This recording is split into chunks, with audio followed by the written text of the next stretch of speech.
Low budget और कोई advance technology ना होने के कारण भारत का पहला स्पेस रॉकेट साइकिल और बैलगाड़ी के जरिए लॉन्च स्टेशन तक ले जाया जाता है। आज वही इसरो चांद और मंगल ग्रह पर पहुंचने के बाद वीनस तक पहुंचने की प्लानिंग कर रहा है, जहां एक हॉलीवुड फिल्म इंटरस्टेलर को बनने में $165 मिलियन का खर्चा हुआ था। वही इसरो मात्र $67 मिलियन के बजट में मंगल ग्रह पर पहुंच जाता है। कैसे इसरो दुनिया की सबसे सस्ती स्पेस एजेंसी बनता है और उनके सफर में कौन कौन सी मुश्किलें आती है, चलिए जानते हैं आज के इस वीडियो में। इंडिया में स्पेस रिसर्च की शुरुआत वैसे तो 1940s के टाइम में ही सर सीवी रमन और डॉक्टर होमी जहांगीर भाभा जैसे कई भारतीय वैज्ञानिकों द्वारा शुरू हो गई थी, लेकिन औपचारिक रूप से इसका आगाज साल 1962 में हुआ था। 4 अक्टूबर 1957 में सोवियत यूनियन ने अपना पहला आर्टिफिशियल सैटेलाइट स्पुतनिक 1 लॉन्च किया, जिससे दुनिया में अंतरिक्ष युग की शुरुआत हुई। भारतीय वैज्ञानिकों ने भी महसूस किया कि भारत को अपने स्पेस रिसर्च प्रोग्राम पे काम करना चाहिए, इसलिए इस सोच के साथ डॉक्टर विक्रम साराभाई, जिन्होंने इसरो के राइज में एक महत्वपूर्ण भूमिका निभाई और आगे चलकर इसरो के संस्थापक बने, उन्होंने इस सोच को आगे बढ़ाना शुरू किया। उनका कहना था कि अगर हम एक मजबूत राष्ट्र बनाना चाहते हैं तो हमें अपने अंतरिक्ष विज्ञान में महारत हासिल करनी होगी। चाहे उस टाइम भारत के पास पैसे कम थे, लेकिन भारतीय वैज्ञानिकों में इतना जुनून था कि वो कम पैसों से ही इतिहास रचने वाले थे। सोवियत यूनियन अपना पहला आर्टिफिशियल सैटेलाइट स्पुतनिक 1 लॉन्च करने के बाद फिर से एक और नया इतिहास रचता है। 12 अप्रैल 1961 को मिशन वोस्टोक 1 के जरिए यूरी गगारिन स्पेस में जाने वाले पहले व्यक्ति बनते हैं, जिन्होंने करीब 108 मिनट अंतरिक्ष में बिताए। जिसके बाद अमेरिका और सोवियत यूनियन के बीच स्पेस रेस की शुरुआत हो जाती है। अमेरिका ने भी फीडबैक में नासा की स्थापना की और स्पेस रिसर्च को बढ़ावा दिया। भारत ने भी स्पेस की ओर रुख किया और डॉक्टर विक्रम साराभाई की लीडरशिप में साल 1962 में Indian national committee for space research की स्थापना की। इस कमेटी में कई वैज्ञानिक और इंजीनियर्स शामिल थे, जैसे डॉक्टर विक्रम साराभाई जो इस कमेटी के लीडर थे, डॉक्टर होमी जहांगीर भाभा और डॉक्टर एपीजे अब्दुल कलाम जैसे कई और वैज्ञानिक शामिल थे। याद रही, यही कमेटी आगे चलकर इसरो में बदलने वाली है। डॉक्टर विक्रम साराभाई ने समझा कि अगर भारत को स्पेस टेक्नोलॉजी में आगे बढ़ना है तो एक लॉन्चिंग स्टेशन की आवश्यकता होगी, इसलिए उन्होंने केरला के थुम्बा में एक लॉन्च साइट चुनी। ये साइट इक्वेटर के पास थी, जो रॉकेट लॉन्च के लिए बिल्कुल सही जगह थी, इसलिए इस लॉन्चिंग स्टेशन को Thumba equatorial rocket launching station नाम दिया जाता है। साल 1963 में भारत अपने पहले स्पेस मिशन को अंजाम देता है, जब एक नाइक अपाचे साउंडिंग रॉकेट को सक्सेसफुली लॉन्च करता है। ये रॉकेट अमेरिका के नासा द्वारा भारत को स्पेस रिसर्च में मदद करने के लिए प्रोवाइड किया गया था। ये एक 2 स्टेज फ्यूल रॉकेट था, जो मेनली अपर एटमॉस्फेयर और आयोनोस्फेयर के रिसर्च के लिए यूज होता है। रॉकेट के पार्ट्स अलग अलग करके अमेरिका से एयर शिपमेंट के जरिए भारत के तिरुवनंतपुरम एयरपोर्ट पे उतारे जाते हैं। उस समय भारत के पास कोई एडवांस इंफ्रास्ट्रक्चर या टेक्नोलॉजी नहीं थी, इसलिए रॉकेट के पार्ट्स साइकिल और बैलगाड़ी के जरिए Thumba equatorial rocket launching station तक ले जाए जाते हैं। डॉक्टर एपीजे अब्दुल कलाम उस समय इस मिशन में एक युवा इंजीनियर के रूप में शामिल थे। यह उनका पहला बड़ा प्रोजेक्ट था, जो उनकी स्पेस और मिसाइल टेक्नोलॉजी यात्रा की शुरुआत बना। 21 नवंबर 1963 को शाम के वक्त इस रॉकेट को लॉन्च किया जाता है। यह मिशन पूरी तरह से सफल होता है और इससे ये साबित हो जाता है कि भारत भी स्पेस रिसर्च में आगे बढ़ सकता है। साल 1965 तक डॉक्टर विक्रम साराभाई और उनकी टीम ने एक क्लियर विजन तैयार कर लिया था। उनका विजन था रॉकेट और सैटेलाइट लॉन्चिंग कैपेबिलिटीज का डेवलपमेंट किया जाए, इंडिजिनस स्पेस टेक्नोलॉजी का विकास हो, एजुकेशन और ट्रेनिंग प्रोग्राम्स शुरू किए जाए और स्पेस रिसर्च और रिमोट सेंसिंग का डेवलपमेंट हो। क्लियर विजन के साथ ये ग्राउंड वर्क एक बड़े ऑर्गेनाइजेशन में बदलने लगा। जब भारत में स्पेस रिसर्च को और ज्यादा विकसित करने की जरूरत महसूस हुई, तब Indian national committee for space research को एक स्वतंत्र स्पेस एजेंसी में बदलने का निर्णय लिया जाता है। साल 1969 में इसका नाम बदलकर इसरो रख दिया जाता है और इसे इंडियन गवर्नमेंट के डिपार्टमेंट ऑफ स्पेस के अधीन लाया जाता है। इसरो की स्थापना से पहले भी कई स्पेस मिशन किए गए थे, जैसे साल 1967 में RSR यानी रोहिणी साउंडिंग रॉकेट्स सीरीज की शुरुआत हुई और RS-75 लॉन्च किया गया। इन रॉकेट्स का निर्माण एटमॉस्फेयर और वेदर की रिसर्च के लिए किया गया था। इसरो की स्थापना के बाद 1970s के दौरान इसरो ने अपना पहला indigenous satellite launch vehicle SLV-3 develop करना शुरू किया। ये project doctor APJ Abdul Kalam के नेतृत्व में किया जाता है। 1970 से 1975 तक SLV-3 का ग्राउंड वर्क तैयार हो जाता है, लेकिन इसका पहला टेस्ट 1980 में होता है। 30 दिसंबर 1971 को इसरो के संस्थापक डॉक्टर विक्रम साराभाई का अचानक निधन हो जाता है, इसलिए उनके बदले डॉक्टर सतीश धवन को इसरो का चेयरमैन बनाया जाता है। 19 अप्रैल 1975 भारत का पहला सैटेलाइट आर्यभट्ट लॉन्च किया जाता है। ये सैटेलाइट सोवियत यूनियन की मदद से कॉस्मोस 3M रॉकेट के जरिए रशिया से लॉन्च किया जाता है। आर्यभट्ट एक साइंटिफिक सैटेलाइट होता है जो स्पेस में एक्सरे एस्ट्रोनॉमी और सोलर फिजिक्स का अध्ययन करने के लिए लॉन्च किया गया था। यह भारत का पहला कदम था एक सेल्फ रिलायंट स्पेस पावर बनने की दिशा में।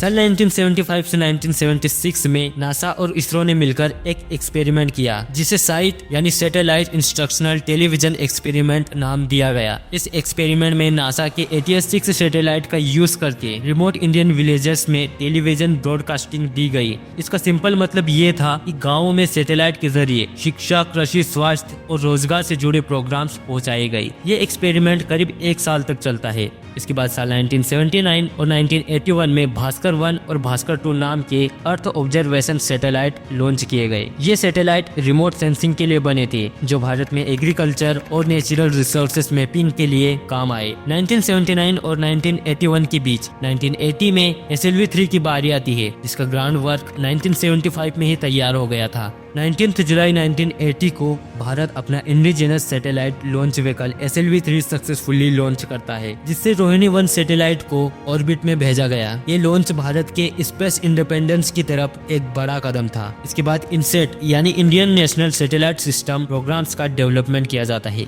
ये भारत का कम्युनिकेशन और वेदर मॉनिटरिंग के लिए एक महत्वपूर्ण कदम था। इनसेट 1A 1982 में लॉन्च किया जाता है लेकिन ये मिशन फेल हो जाता है। अगले ही साल 1983 में इनसेट 1B भी लॉन्च किया जाता है लेकिन ये मिशन सक्सेसफुल होता है। यह भारत में telecommunication, TV broadcasting, weather forecasting और डिजास्टर वार्निंग के लिए बहुत उपयोगी रहा। इसके बाद इनसेट 1C 1988 जो कि लॉन्च हुआ लेकिन जल्द ही फेल हो गया। इनसेट 1D 1990 जो कि सफल रहा। इनसेट सीरीज के बाद IRS यानी इंडियन रिमोट सेंसिंग प्रोग्राम्स की शुरुआत होती है जो कि एग्रीकल्चर, फॉरेस्ट्री और वेदर रिसोर्सेस मॉनिटरिंग के लिए लॉन्च किए गए थे। टाइम के साथ आगे भी भारत अपने अलग अलग सैटेलाइट्स और रॉकेट्स लॉन्च करता है। 22 जुलाई 2008 एक ऐतिहासिक दिन जब इसरो PSLV-C11 रॉकेट के जरिए चंद्रयान 1 लॉन्च करता है और इस मिशन के जरिए मून पर पानी के अणुओं की खोज करता है। ये चंद्रयान 1 की सबसे बड़ी खोज होती है। चंद्रयान 1 का संपर्क 29 अगस्त 2009 को ही टूट गया था लेकिन इसने अपने लक्ष्य से पहले ही काफी डेटा भेज दिया था। इसके बाद इसरो अपने कई सैटेलाइट को स्पेस में भेजता है, कई नए मिशन को अंजाम देता है। कुछ सक्सेसफुल होते हैं तो कुछ फेल होते हैं लेकिन इसरो अपने फेल्यूर से सीख कर फिर से आगे बढ़ता है। चंद्रयान 1 की एक बड़ी सफलता के बाद इसरो फिर से एक नए इतिहास रचने की ओर रुख करता है। 5 नवंबर 2013 में एक नए मिशन मोम